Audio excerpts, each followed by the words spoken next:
1 Peter chapter 1, starting at verse number 6. I want to start by reading the text this morning, and then we'll get into our message today and just ask the Lord to guide our hearts and speak to us this morning, give us some words of comfort, some words of hope, but also some words of reassurance for what we go through. 1 Peter chapter 1, verse 6 says, "In this you rejoice, though now for a little while, if necessary, you have been grieved by various trials, so that the tested genuineness of your faith, more precious than gold that perishes, though it is tested by fire, may be found to result in praise and glory and honor at the revelation of Jesus Christ." As we look at 1 Peter, I'll give you a few reminders as we get into the text this morning. We'll give these reminders about almost every week as we look at 1 Peter, because we need to know what's going on. Although we mentioned it twice already to be our third message in this series, I want to remind you that the letter that Peter is writing has a purpose. It has a cause. He is preparing hearts of God's people for persecution. He's preparing the hearts of God's people to stand trials and stand through tribulations and to literally put their life on the line for their faith. At this time, as we mentioned last week, Nero has become the emperor of Rome. And Nero is the first true persecutor of Christians inside the Roman Empire. He will persecute beginning in the city of Rome. He's going to have Peter executed. He's going to have Paul executed. He's going to have different things like that he does. But this persecution that he begins is going to last for centuries. It won't be until Constantine comes on the scene that the Roman Empire really makes that change of Christianity being viewed as important within Western civilization. At the time that Peter wrote this letter, he's not writing it to people in Rome. He's writing it to a province called Asia, or provinces in an area called Asia Minor. Modern-day Turkey is where he's writing to. And at this point, these people have not experienced the persecution yet. They don't know what's taking place, but God is using Peter to prepare them for a moment that is coming, that if they are not aware of how God's going to work through these things, maybe Peter's concerned and God's concerned, they may walk away from their faith. Peter lets us know that these trials and tribulations, as well as persecution for God's followers, for Christians, is to not be unexpected. The Bible assures us that there's going to be such days that are going to happen and that we need to be prepared for days like that. Last week, we looked at how God prepared us for these times. We talked about 3 gifts that God gives to us. I'll remind you of that. We said that God had blessed us with living hope. God had blessed us with an inheritance He gave to us.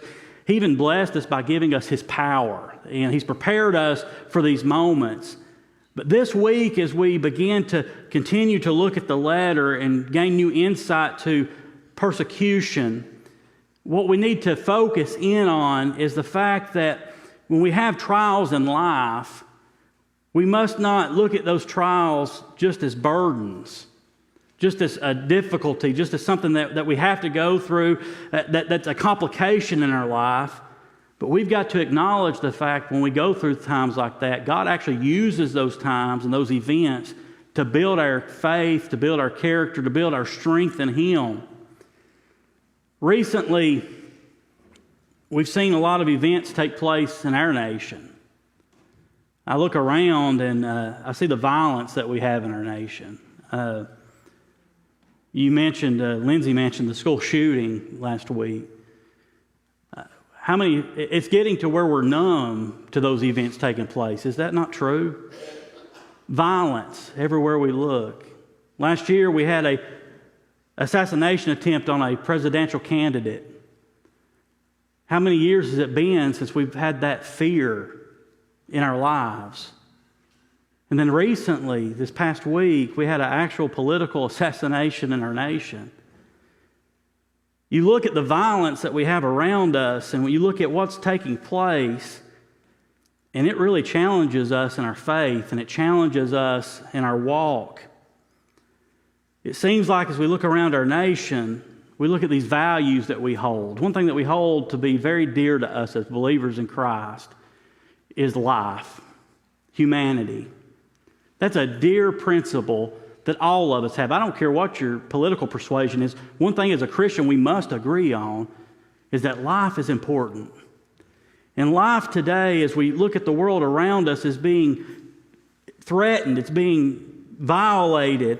And we're seeing violence after violence after violence. And I will tell you this, it's just a reminder to us that evil exists inside this world. Evil is still something that we have to battle. Evil celebrates evil. And I want you to understand this morning that evil will always desire and try its best to destroy truth, and evil will always try its best to destroy true faith. Biblical values. As we look at 1 Peter, we're seeing how God uses trials that we face. And I say this all the time, I do sermon series, right? So when I do sermon series, God kind of puts things together. I didn't sit down this week and say, what do I want to preach on this week? God had already been speaking to my heart about this particular message for a while on this particular day, not knowing what events would lead to these topics. But as we look around us, I think it's important for us to be reminded that all things work together for good according to God's purpose. And when we say all things, that can be complicated, because that means the good things in life works for God's glory, but what else works for God's glory? The bad things, the trying things, the challenging things in life that we have to face for His purpose. The truth is, even when we see these trials are intended to destroy us. The trials that the enemy faces us with because they want us to lose our faith. They want us to fail. They want us to worry and to doubt and to be destroyed. Even those trials we go through, the Bible tells us that God is going to use those events for our blessing. That's a promise that God has given to us. And so this morning, I want to just share with you some truths about these trials. Let's look at them for what they are. The first thing I want you to know comes from verse 6. I want you to know that trials, when we face them, they always become blessings. Always. May not look at it like it at the moment, but they will become a blessing. Verse 6 says, "In this you rejoice, though now for a little while, if necessary, you have been grieved by various trials." Verse 6 begins with this phrase, "in this." And typically when we look at such a phrase as that, we would probably want to go back to what was just spoken about. In fact, as you look at a lot of commentaries, I've seen people actually write and say, well, he's talking about the hope that Peter just mentioned. He's talking about the living hope and the inheritance and all these things that Peter's already mentioned. But in order to go there, you really have to take it out of context, because that's not what Peter is saying. When Peter says "in this," he's tying it back to the phrase at the end of this sentence. He's talking about these various trials that we're grieved by. That is where we find the hope that we have in life at times. That's what we rejoice in, is these trials that we go through. Is that not mind-blowing in one sense? We don't expect that. We expect to say we rejoice in hope. We don't expect to say we rejoice in various trials we're grieved by. It doesn't add up when we first look at it. But Peter says that that's the case, and he says there's a question that we have to ask, and it's the title of our message today. Do we rejoice or grieve when we're faced with trials?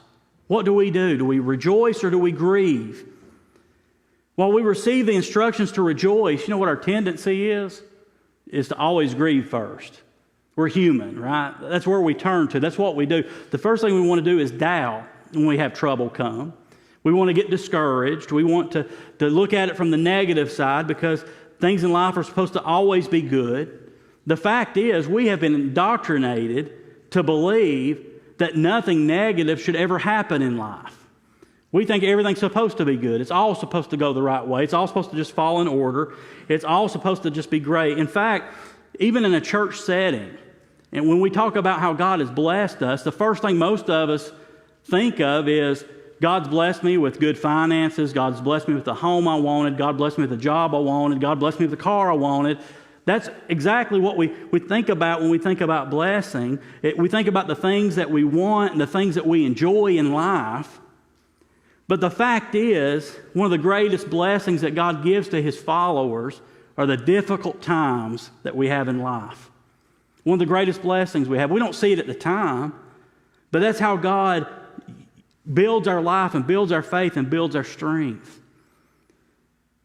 As I've thought about that this week, I thought about what kind of diet we would like to have. If we were to choose what we were going to eat all the time, what would we choose we were going to eat all the time? Think about a child for a moment when you think about that. I don't know what it is. Maybe it's ice cream, maybe it's cake. For most people, though, it's probably going to be some sugar substance. Could you imagine what it would be like if you had a baby, and from the time the baby was born, you fed the baby sugar water for its entire life? What do you think would happen? The baby would die. The baby would not survive. And the reason that's a question this morning is because we, on the flip side, not just the physical, but think about the spiritual for a moment, we think that we should just feed ourselves with sugar spiritually all the time. And what's going to happen is spiritually we die if we don't feed ourselves sometimes with the meat and the things that requires us to grow and to stand. As I began to reflect on that and I asked the Lord, to speak to our hearts on what you're talking about this morning, He reminded me of a song that we used to sing when I was younger, written by Andre Crouch. And it said this: I've had many tears and sorrows. I've had questions for tomorrow. There's been times I didn't know right from wrong. That's true for all of us. He says, but in every situation, God gave me blessed consolation that my trials come to only make me strong. He wrote a chorus that says, through it all, I've learned to trust in Jesus, and through it all, I've learned to trust in God. You see, these things that we go through, these trials, these difficult times we have in life, we're grieved by these various trials, but we rejoice because God uses those obstacles in our life to strengthen us in our faith. They make us strong. Then Peter adds to this, he says, if only for a little while. Look at verse 6, if only for a little while. What does that mean? He's letting us know that the trials we go through in life are always only temporary. Always only temporary. I can remember being younger, and I'd get on a roller coaster. And one thing I'd always look at, because I'm not a fan of roller coasters, I'd always look and say, how long is this ride? So I'd be counting one, as the people in front of me, I'd be counting it. I'd be like, okay, I got 30 seconds, and I can count to 30 seconds and know that I'm going to be off of this thing. And Rebecca's laughing back there because she got me on the teacups once, and I about passed out when she was a little girl. I don't do well on those things. And so anyway, when I think about that, you think about things that just last for a little while. But you know what? God's plan doesn't last for a little while. These trials may, but God's plan is an eternal plan. God's plan is a bigger picture than what you and I see. And if we change the focus to where we think about just what we've got now, and we don't think about eternity and what God's doing in the big picture and where God's working at, then we'll have no reason to rejoice. But when we look at what God's actually doing in His grand scheme, His grand plan, we begin to rejoice because we know those little moments in life are short-lived, but they prepare us for what God's truly got for us. In fact, I would say that's the defining factor in our worldview as a believer and a Christian today, is that we see eternity different than any other person in the world. In fact, a false worldview would tell you today that life is just where we're at to live in the moment, do what we can today. They'll tell you, a nihilist would say, there's nothing after this life. I believe when we die, this is it. And then you wonder, why do we see all the trouble in this world when people actually believe that this is as good as it gets? Would that not be terrible if this is as good as it gets? Peter previously said this. He said, we have an inheritance, and that inheritance we have is not something that's temporary. The inheritance God has for us. In verse 5, he said this, it is eternal. It's forever, all of eternity. We rejoice today because we know we don't have a 5-year plan. I mean, do you remember doing that in school? Make your 5-year plan, make your 10-year plan, do all these things. I'm not saying you don't plan. You got to plan for things. You don't want to be the guy on the commercial crossing his fingers and saying, come on, retirement. I saw that this week, and I thought that was hilarious. You don't want to be that person, but aren't you grateful that we don't have to be dependent on a 5-year plan because God has given us a plan that's forever and ever. He's got our eternity in His hand. Paul said it this way in Romans 8:18. He said, "For I consider that the sufferings of this present time are not worthy to be compared with the glory which will be revealed in us." What we have today doesn't compare to what God has for us in eternity. And that's why trials we go through today become blessings, because they prepare us for that moment. In fact, that's your second point this morning. Trials build our faith. Verses 6 and 7 says, "If necessary, you've been grieved by various trials, so that the tested genuineness of your faith, more precious than gold that perishes, though it is tested with fire, it may be found." Peter shares the reason to rejoice. He says, we rejoice because we're grieved by various trials. Trials, he's telling us, they're used to build the faith of God's children. He tells us that these trials we go through, they're not just circumstantial. He says they're necessary. If necessary, it's necessary for us to go through trials. There's a difference in God directly causing the trials and Him allowing them for eternal benefit. As you read the text, who comes to my mind is Job. Have you ever read the book of Job? I had a guy come to me the other day, and he said, "I'm studying the book of Job currently." And when he did, I thought, what in the world is going on in his life? Because you only study Job when you're having a hard time. Is that not true? That's when we go to Job. It's like, it's time for me to look at Job. Something's going on. And so I checked on him, when he said that. But I'm reminded of Job. If you remember how the book of Job starts, you've got this council of God in heaven. They're having this conversation. And some of this is hard for us to understand. It's the only place you see some of these spiritual interactions. But apparently Satan and God are having some conversations at this moment. And as Job is living here on earth, God speaks to Satan and says, "Have you considered my servant Job?" Now, I don't know how God views me today. I have no idea. I hope my heart is where it's supposed to be. I try for it to be. But I know how God viewed Job. God saw Job as His faithful servant.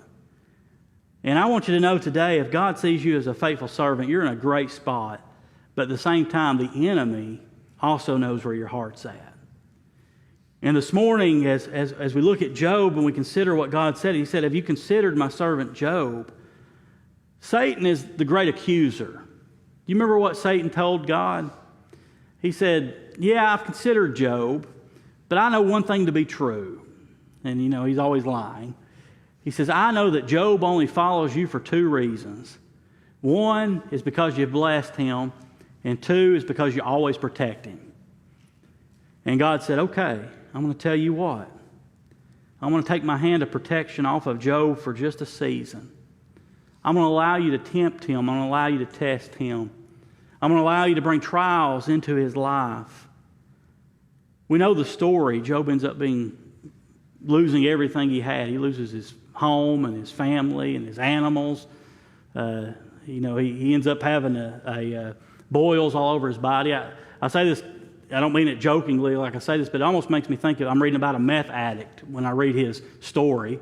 Because the symptoms are so similar to what he's going through, losing all those things, the boils on his body and all this stuff. It kind of gave me a compassionate heart when I read that about those dealing with that type of addiction.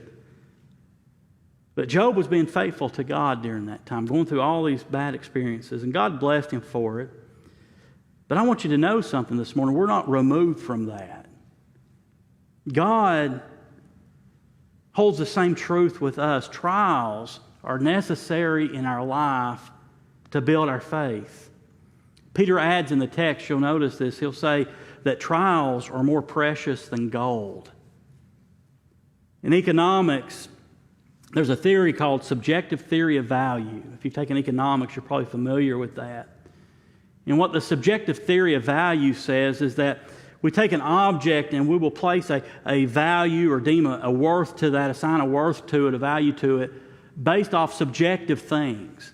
For instance, in my pocket, I've got some pieces of paper that's got some green ink on them.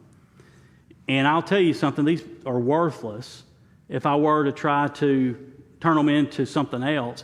But I could go to a store and buy something with it. At one time, we said, well, they're backed by gold and silver, but they're not anymore. We carry paper around, like Monopoly money, that people have deemed to be valuable, that we buy things with. It's just what we do in our economy today. We have said that that is valuable. In fact, I read a story one time, I don't want to chase a rabbit, but there was a nation in the 17th century that they made tulip bulbs their currency. And they would go around and buy things with flowers. And so, maybe that would be cool. I don't know. But that's where they put their value. But gold is unique. The reason gold is unique is because it's a precious metal that consistently has remained to be valuable. You can go back to the Roman Empire. You can go back to the Persian Empire.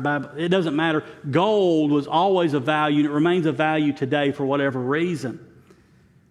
We'll say it's worth the market value of this or that. But Peter takes gold, and he says, I want you to consider the most valuable thing on the face of the earth, it's gold. And I want you to know today that gold one day will perish, and it'll be away in the fire. But faith that comes through our trials, though we be tried by fire, that's the one thing that will last forever. What does it mean to be tried by fire? It's when you're in a situation where your pressure and your challenge says you're either going to sink or you're going to swim. What are you going to do in this situation? Faith is the only thing that's going to last when we get in that situation. Trials of this intensity, they're going to reveal our character and our commitment to the Lord. And they're going to increase both of those, our character and our commitment. And Peter concludes the thought by saying that when the genuineness of our faith is tested, that's when we truly find it. Such genuine faith is further important because that's the type of faith that is eternal. Gold is going to perish one day, but your relationship with Jesus Christ, your faith in Him, that's going to last for all of eternity. It's always going to be there. And that's our final point this morning. Trials bring eternal honor. Verse 7 concludes by saying to result in praise and glory and honor at the revelation of Jesus Christ. All this being said, we have to consider trials in a certain perspective. Trials today are part of eternity. When we go through trials, that's part of God's grand plan that He has for us. As a follower of Jesus, I think it's amazing that God has this grand eternal plan, but what amazes me more is that He shares that eternal plan with us. And He shares it with us in two ways. First, He shares it with us informationally. The Bible tells us that there's over 2,000, or we'll see in the Bible, there's over 2,000 prophecies in the Bible. That's incredible to think that over 2,000 times God said, I want to tell you about the plan that I have for all of eternity. Most of those have been fulfilled at this point. There's some that have not, but we have confidence those will be based upon the character and the reputation of those others being fulfilled. God decided, I'm going to tell you about what I'm going to do and how I'm going to do it. He gave us all sorts of information about His grand and eternal plan. But in addition to that, you know what else God does? He doesn't just give us information. He personally wants us to know about His plan. I looked this up because I wasn't sure, but in the last 6,000 years, it's estimated that 65 billion people have lived. That's a lot of people. 65 billion people in the last 6,000 years. Our lifespan, compared to that, if you were to put it on a piece of paper, would be like a little dot from the point of a pencil, if you wanted to look at what that looks like as an illustration. But I want you to know something special about God today. When God created us, He created us specifically. He created us in a way that was special. He created us precisely for being part of His plan. The Bible tells us He even knows the number of hairs on our head. Now, I'll mention that from time to time because that's amazing to me that God even knows that much about us. What I want you to know about God and God's plan is that God is not a hands-off God. There's people that have believed throughout time that maybe God is the creator. Maybe there's a great being up there, but perhaps that He created the earth and just walked away and just lets it run cycles. But that's not what the Bible teaches us about God. He's guiding us each day, and He's preparing us to be part of His plan. He wants us personally to be part of eternity with Him. That is amazing today when you consider how big creation is. And part of the way that He prepares us personally for eternity is through those trials that we have in life. Our trials, they may seem grievous at the time, but when we look at it from God's perspective, we see that He's actually building our faith to prepare us for all of eternity. As I began to consider Peter writing this, my mind went back to Peter's life. You remember Peter the night that Jesus was arrested? They're sitting in this, reclining in this upper room, and they're having what we call the Last Supper. And Jesus says, somebody's going to betray me tonight. And Peter stands up boldly. Do you remember what he said? Oh, it won't be me, Lord. I'd give my life for you. And if you recall, Jesus looked at him and He said, Peter, before the cock crows 3 times, you're going to deny me. Or before the cock crows, you're going to deny me 3 times. What He's saying, before daybreak, you're going to deny me 3 times. Now, in Peter's mind, he has no idea of the events that are about to take place. He says, no, Lord, I would never do that. That's not going to happen. But sure enough, what happened? 3 times after Jesus was arrested, Peter, he denied who the Lord was. That's devastating, is it not? That's a trial that Peter had been through. Could you imagine what his faith must have felt like? Could you imagine what he was dealing with on the inside when he heard that rooster crow and he remembered the words of the Lord? Could you imagine the conviction that he must have felt? But I'm grateful that God has that eternal plan. The reason I say that is after Jesus resurrected from the grave, before He ascended back to heaven, he appeared to His disciples several times. And one of the times when He appeared, He went up to Peter and said, Peter, let's go for a walk for a minute. If you ever went on a walk with your mom and dad, anytime my dad wanted to go for a walk, that usually symbolized I was about to get a talking to, okay? I don't know if you've been through that or not, but I'm either getting in trouble or he's got something bad he's going to tell me. Typically is how that normally goes. We don't typically just go for a walk to go on for a walk. And so I imagine what Peter must have went through, in my mind anyway, from my perspective. But Jesus, as He's walking on the seashore by Peter, He looks at Peter and He says, Peter, do you love me? Now imagine where Peter's heart's at. Peter's broken. He's denied his Lord, and he says, Lord, you know that I love you. And Jesus said, I want you to feed my sheep. He asked him a second time, Peter, do you love me? Peter becomes even more adamant. Lord, you know I love you. He says again, feed my sheep. And finally, you know the story a third time. He says, Peter, do you love me? I can imagine the brokenness of Peter at that moment. And Jesus looks at him, and after He says He loves him, He said, feed my lambs.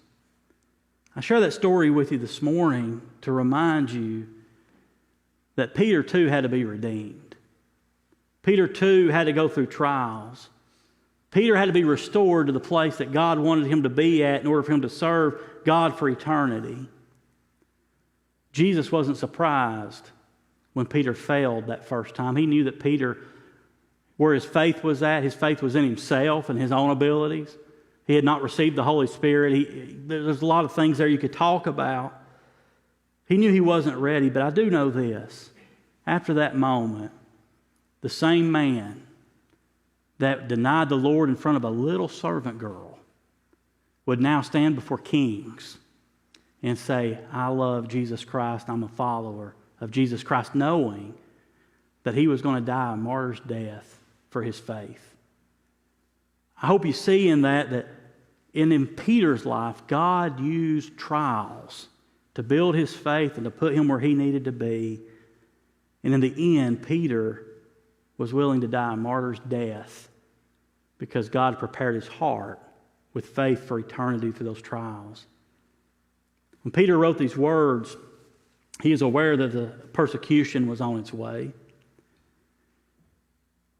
God ordains world leaders. We know that from the Scriptures, and it blows my mind, it amazes me that includes people like Nero. How in the world could we grasp those thoughts? It's hard for us to understand that sometimes.